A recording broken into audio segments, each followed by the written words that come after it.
হযরত মুহাম্মদ সাল্লাল্লাহু আলাইহি ওয়াসাল্লামের ভবিষ্যৎবাণী সত্য করতেই যেন মাটির গভীরে এক বিশাল কৃত্রিম নদী তৈরি করছে সৌদি আরব।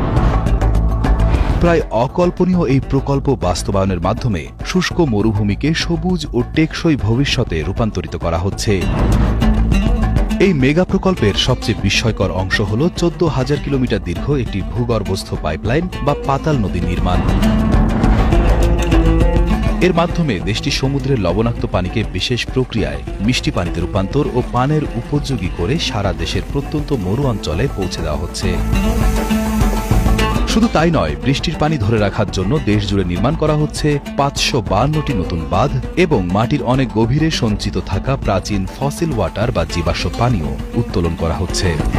প্রকল্পটি মহানবী সাল্লাল্লাহু আলাইহি ওয়াসাল্লামের বিখ্যাত হাদিসটি মনে করিয়ে দেয়, কিয়ামত অনুষ্ঠিত হবে না যে পর্যন্ত সম্পদের প্রাচুর্য না আসবে, এমনকি কোনো ব্যক্তি সম্পদের জাকাত নিয়ে ঘুরবে কিন্তু নেওয়ার মতো কোনো লোক পাবে না।